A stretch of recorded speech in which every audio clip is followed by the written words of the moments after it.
Hər vaxtınız xeyir, hörmətli Şərq TV izləyiciləri. Biz bugün Evraqi Nəfise'dən danışacağıq. Evraqi Nəfisə dərgisindən. 1919-cu ilin mart ayında işıq üzü görən və Azərbaycanın ilk ixtisaslaşmış peşəkar mədəniyyət, incəsənət və ədəbiyyat dərgisi olan Evraqi Nəfisənin ərəb əlifbasından latin qrafikasına çevrilməsi və çapı ümumiyyətlə Evraqi Nəfisənin bu məcmuənin fəaliyyət istiqamətləri və onun yaradıcıları barəsində ətraflı bir söhbət etmək fikrindəyik. Bu Evraqi Nəfisə bizim 1919-cu ildə dediyimiz kimi nəşr olunan ilk peşəkar, incəsənət, mədəniyyət, ədəbiyyat məcmuəsidir və bu məcmuə Azərbaycan Xalq Cümhuriyyəti dönəmində nəşr olunan digər dərgilərdən, qəzetlərdən fərqlənir. Eyni zamanda Evraqi Nəfisə dərgisinin tarixi əhəmiyyəti həm də ondan ibarətdir ki, bu bizim istiqlalımızın, Azərbaycan Xalq Cümhuriyyəti dönəmində istiqlalımızın bir nəticəsi olaraq ortaya çıxan və gənc Azərbaycan dövlətinin incəsənət və mədəniyyət siyasətinin əsas istiqamətlərini müəyyənləşdirən, formalaşdıran bir dərgidir və bu dərginin 6 sayı işıq üzü görüb.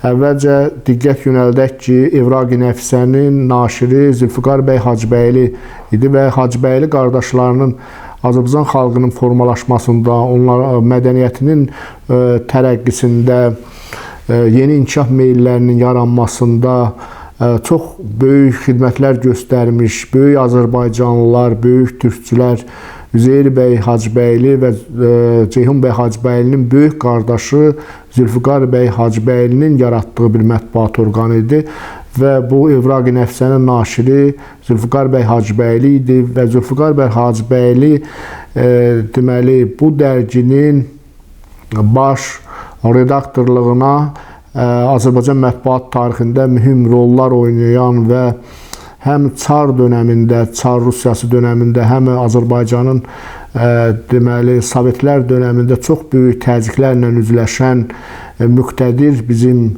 yazarlarımızdan və bir neçə tarixi mətbuat orqanlarımızın yaradılmasında bilavasitə iştirak edən Əl-Abbas Müznib idi.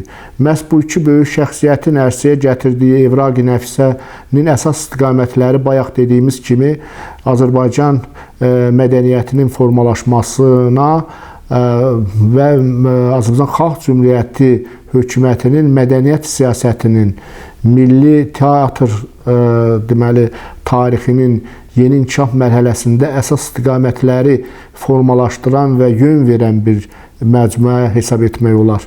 Bu məcmuənin deməli ərsəyə gəlməsində təbii ki, həm Zülfüqar bəy Hacıbəylinin, həm Əl-Abbas Müznibin çox böyük tarixi xidmətləri var və demək olar ki, burada bu dərgidə təkcə Əl-Abbas Müznib və Zülfüqar bəy Hacıbəylinin yön verdiyi istiqamətlər üzrə məqalələr yox, eyni zamanda bütöv bizim belə deyək ki, ədəbiyyat tariximizdə, incəsənət tariximizdə böyük fəaliyyət göstərmiş, fəaliyyətləri olan şəxsiyyətlərin də həyat və fəaliyyətinin tədqiqi baxımından bu dərginin, bu məcmuənin çox böyük önəmi var.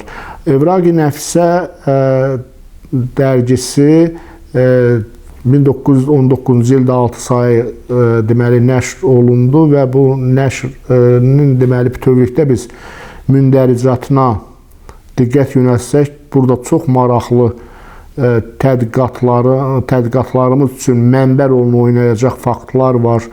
Burada Evraqi Nəfisənin əsas deməli istiqamətlərindən biri ondan ibarət idi ki, Azərbaycan teatr tarixinin salnaməyə çevrilməsində bu dərginin çox böyük rolu var.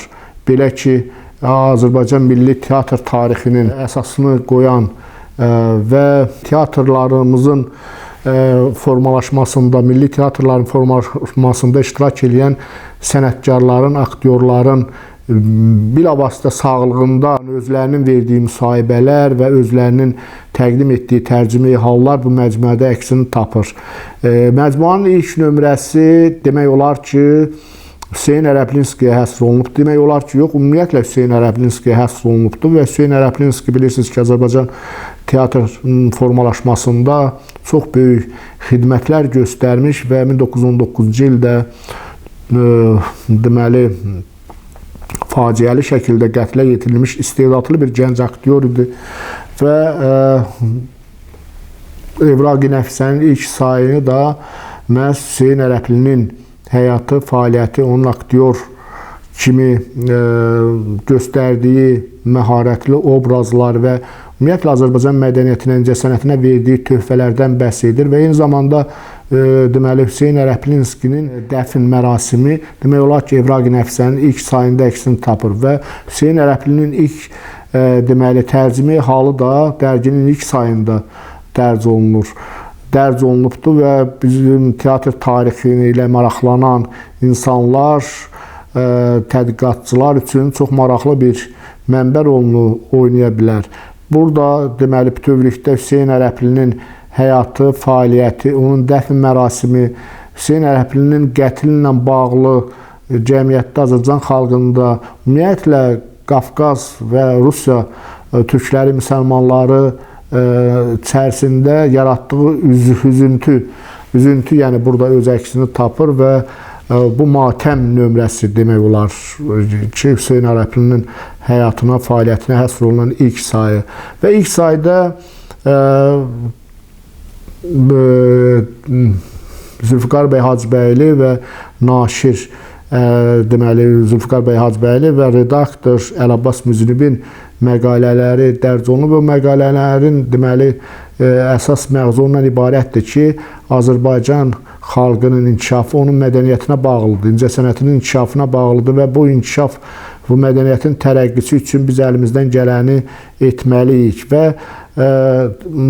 həm də bu teatrın Avropa teatr sənətinə çulğalaşması və Türk-İslam sintezi üzərində bir yeni dövlətin əsas o incəsənət və mədəniyyət siyasətinin əsas istiqamətləri məhz bu teatrın repertuarına gətirilməlidir. Repertuarlarına gətirilməli və müəlliflərin üzərinə müəyyən bir məsuliyyət hissi qoyur.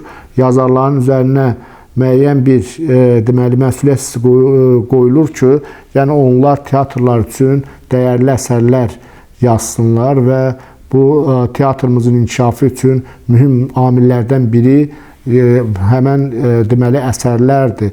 Və ümumiyyətlə Azərbaycan mətbuat tarixində qonorar, yəni bu məqalələrə insanların, qələm insanlarının yaradıcılığına verilən demək ki, qiymət, hansı ki müəyyən mənada o maddi baxımından qələm insanlarının deməli müəyyən sosial problemlərinin həlli istiqamətində yəni bir addım idi və burada Evraqi Nəfisənin ilk sayında məhz bu cürə Evraqi Nəfisə üçün incəsənətə, mədəniyyətimizə, şərq tarixinə, şərq fəlsəfəsinə, şərq incəsənətinə, mədəniyyətinə, ümumən Türk dünyasının birliyi ideyasına, türkçülüyə uyğun gələn, türkçülük istiqamətində olan o yazıların, o məqalələrin də qiymətləndirilməsi, yəni onlara, müəlliflərə qonorarın verilməsi də məhz Evraqi Nəfisəni digər dövrün dərgilərindən, qəzetlərindən, mətbu orqanlarından fərqləndirən cəhətlərdən biri idi. Dediyimiz kimi, jurnalın ilk dərgisi Hüseyn Ərəblinin həyatı, fəaliyyəti və faciəli ölümünə həsr olunubdur və bu bir matəm nömrəsi idi. İkinci nömrədən başlayaraq biz nə görürük? Evraqi Nəfisənin ikinci sayından etibarən biz Azərbaycan teatr tarixinin çox möhtəşəm obrazlarını, onların həyatda olduğu ikən özlərinin yazdığı tərcümeyi hallarının çapını görürük. Müsahibələri görürük. Məsələn, biz kimləri görürük? Deməli, aktyor Əli Əkbər Hüseynzadə, Mirzə Muxtar, Abbas Mirzə Şərifzadə və digər aktyorların deməli özlərinin yazdıqları və redaksiyaya göndərdikləri o deməli tərcümeyi hallar və müsahibələr əsasında bu məcmuədə maraqlı məqalələr dərc olunubdur. Burada Abbas Mirzə Şərifzadənin fəaliyyəti, Mirzə Muxtarın, məsələn Mirzə Muxtarın deməli Şuşada ilk dəfə teatr binasının necə qoyulmasıyla bağlı yazdığı deməli məcmua əməkdaşlarına verdiyi müsahibə çox maraqlıdır və düşünürəm, hesab edirəm ki, teatr tarixinin tədqiqatçıları üçün çox gözəl mənbə rolunu oynaya bilər. Bu Evraqi Nəfsənin əsas istiqamətlərindən biri bizim Azərbaycan mədəniyyətinin, ədəbiyyatının formalaşmasında iştirak edən qələm insanlarını, ziyalıları xalqa tanıtdırmaq idi. Bir növ qədirşünaslıq funksiyasını həyata keçirirdi Evraqi Nəfsə.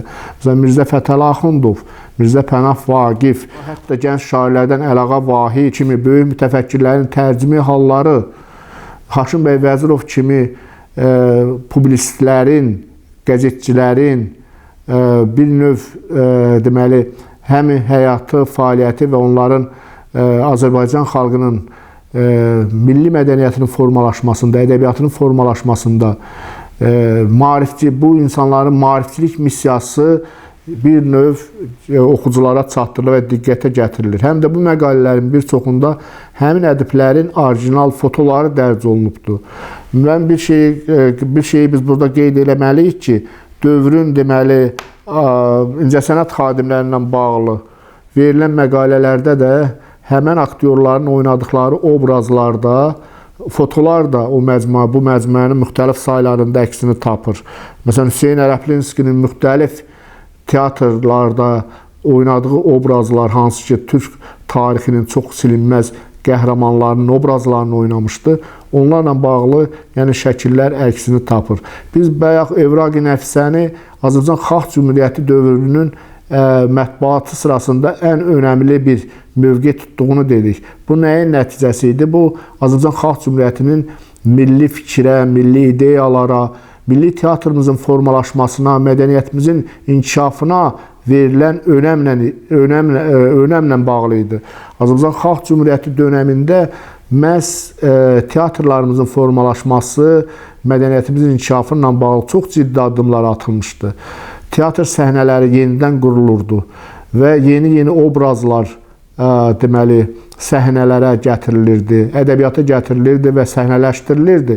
O baxımdan məhz Evraqi Nəfsənin əsas fəaliyyət istiqamətlərindən biri də bundan ibarət idi. İkinci bir istiqamət də Azərbaycan istiqlalının möhkəmləndirilməsi idi. Azərbaycan istiqlalının Azərbaycan xalqına gətirdiyi üstünlükləri, demokratik quruluşun üstünlükləri və cümhuriyyət ideyasının məğzi anlayışı, Azərbaycan xalqının formalaşdırdığı parlamentin Azərbaycan hökumətini formalaşdırması və onların üzərində ictimai nəzarəti məhz bu məcmuədə biz əksini tapan faktlar sırasına aid edə bilərik. Evraqi Nəfsənin deməli məhz may sayı demək olar ki, istiqlal nömrəsi hesab etmək olar, istiqlal buraxılışı hesab etmək olar. Bu 1919-cu ildə may ayında necə ki Azərbaycan Xalq Cümhuriyyətinin əsas mətbuat orqanlarından biri olan Azərbaycan qəzetində istiqlal xüsusi buraxılışı buraxılmışdısa, məhz ikinci bir örnəyi biz Evraqi Nəfsənin timsalında görürük. Evraqi Nəfsədə məhz baş məqalələrdən birini, əsas məqalələrdən birini Əl-Abbas Müznib yazmışdı. Əl-Abbas Müznib nə yazırdı? Azərbaycan istiqlalının qorunması və ümumiyyətlə Azərbaycan istiqlalı ilə bağlı xalqın birliyinin önəmini vurğulayırdı. Məsələn, nə yazırdı? 1919-cu ilin may ayının bilirsiniz 28-də Azərbaycan istiqlalı çox böyük bir bayram əhval-ruhiyyəsi ilə Azərbaycan Milli Hökuməti tərəfindən qeyd olunmuşdu. Onda nə yazırdı Əl-Abbas Müznib məhz bu Azərbaycan istiqlalı məqaləsində? Azərbaycan istiqlalı denildikdə bir dünya tarihi füquat nəzərə çarpıyor. Biduni fəslə əmələ gələn ixtilalar, ixtiraşlar, dəhşətli hərblər, püsküdürlən atəşlər, tökülən qanlar, dağılan xanimanlar, İskəndər Kəbirlər, Şah Abbas Kəbirlər, Nadir Şahlar, Nağammət Şah Qacarların cahangiranə iqdamatlarında ölkəmiz üzərində qurulan qiyamətlər bir sinema lentası kimi göz keçirilir. Azərbaycan istiqlalı öyle qiymətdir, öyle müqəddəs bir sevgilidir ki, hər şəkildə olursa olsun, təslim etdirilərsə, bütün Azərlərin fərd ona sitayiş etməsi fərz və təbiidir.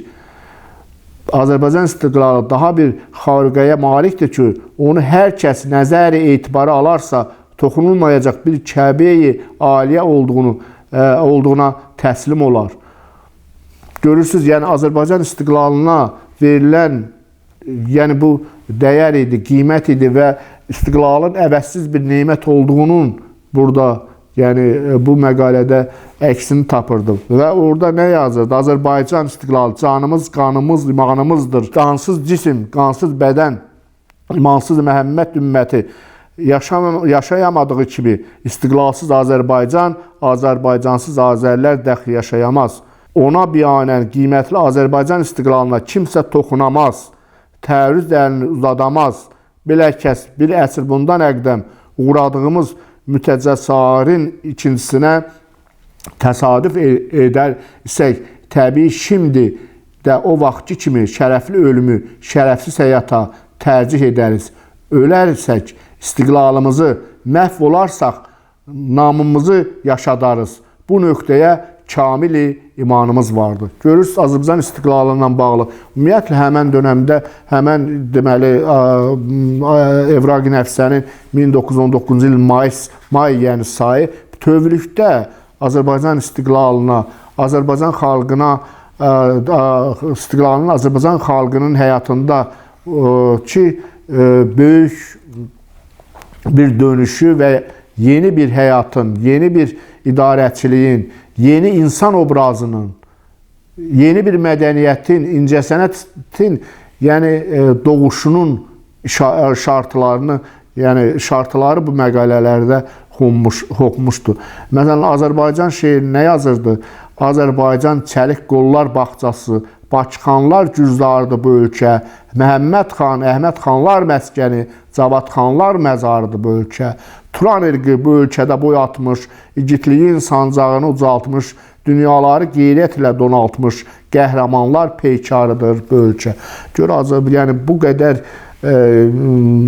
vətənpərvər, bu qədər müqəddəs hisslərlə dolu olan poeziya nümunələri məhz burada Evraq-i Nəfsənin səhifələrində əksini tapırdı.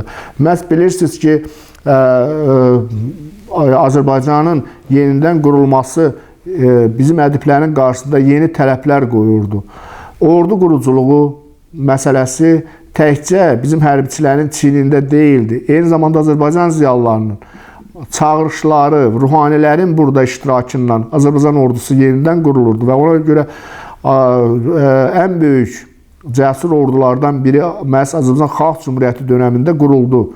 Bu ordu quruculuğu prosesinə də məhz töhfə verən kimlər idi? Ədiblərimiz, şairlərimiz, bəstəkarlarımız.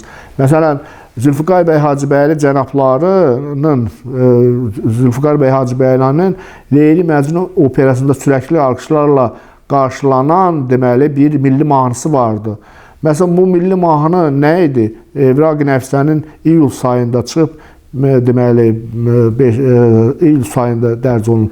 Xudam məni yaratdı, yoxkən var etdi, İslam qoyub adımı vətənə qurban etdi. Türk oğluyam, millət vətən quluyam, düşmənin qarşısında vətənin zor quluyam.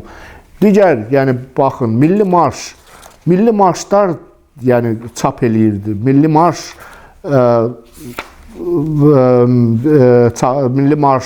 deməli çap eləyirdi. Və digər, yəni bu cürə şeirlər nəyin nəticəsi idi?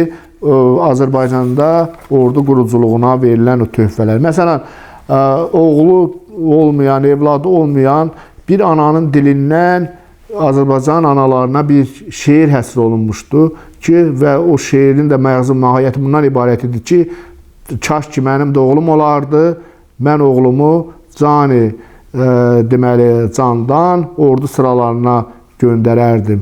Oğlu olan, əskər gedən anaları deməli, dünyanın ən xoşbəxt insanı, qadını hesab eləyirdi.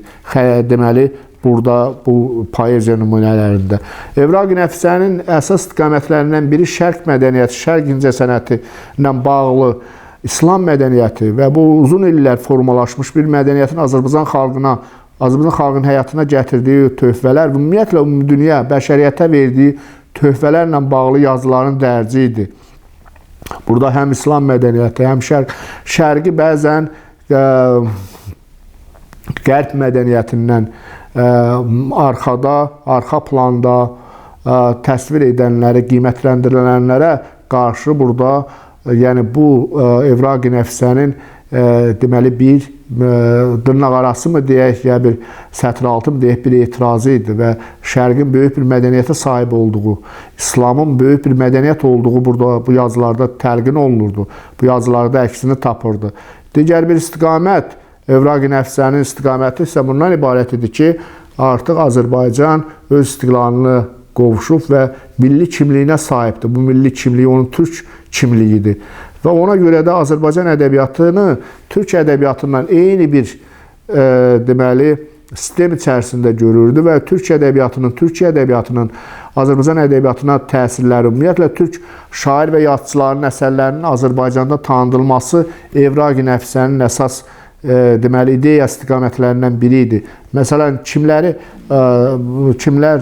türk ədəbi simalarında, məsələn, Mehmet Emin Yurdaqul haqqında yazılar vardı.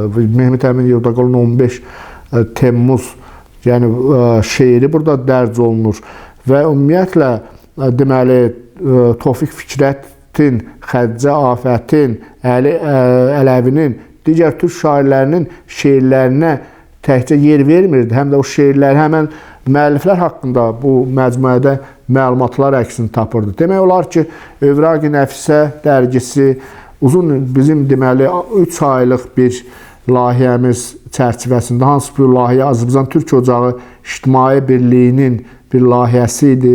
Bu layihə Azərbaycan Respublikası Mədəniyyət Nazirliyinin 2025-ci ildə deməli nəzərdə tutulan qeyri-hökumət təşkilatlarına dövlət dəstəyi çərçivəsində belə bir kitab, mənim müəllifi olduğum bir kitabdır. Yəni bu kitabın alıb oxumaq və həmən dövrün, bəs Azərbaycan Xalq Cümhuriyyəti dövrünün incəsənət aurasını, mədəniyyət aurasını, siyasətinin təhlili baxımından çox qiymətli bir yəni mənbə hesab eləmək olar və burada kifayət qədər araşdırma və tədqiqatlar var. Bu demək olar ki, təkcə mənim müəllifliyimlə dərc olunsa da kollektiv bir əməyin məhsuludur. Mən burada xüsusən yəni bu dərginin yeni biçimdə müasir Latin qrafikasına çevrilib çapında və eyni zamanda buradakı deməli əsərlərinin təhlili baxımında mənə yardım eləyən, kömək eləyən bütün deməli həmkarlarıma təşəkkürümü bildirirəm. Hesab edirəm ki, Azərbaycan Respublikası Mədəniyyət Nazirliyinin maliyyə dəstəyi ilə nəzərdə tutulan bu kitab həm oxucular tərəfindən, həm bizim milli mədəniyyətimizin tarixi ilə məşğul olan insanların, oxucuların, teatr tarixçilərinin, ayrı-ayrı ali məktəblərinin jurnalistika fakültəsinin tələbələri üçün, bakalavr və magistr təhsil alanlar üçün çox ciddi bir mənbə rolunu oynaya bilər və bizə göstərdiyi bu dəstəyə görə Azərbaycan Respublikası Mədəniyyət Nazirliyinə də və bu nazirliyin deməli təşkil etdiyi qeyri-hökumət təşkilatlarına dövlət dəstəyi konsepsiyasını həyata keçirən ekspertlər qrupuna da minnətdarlığımı bildirirəm. Düşünürəm, hesab edirəm ki, Azərbaycan Türk Ocağı İctimai Birliyinin həyata keçirdiyi bu layihə kifayət qədər uğurlu bir layihədir və bu uğur həm də ondadır ki, biz ilk anadilli abidələrimizdən birini Azərbaycan xalqının, Azərbaycan ictimaiyyətinin, Azərbaycan oxucusunun malına çevirə bildik. Diqqətinizə görə təşəkkür edirəm, minnətdaram.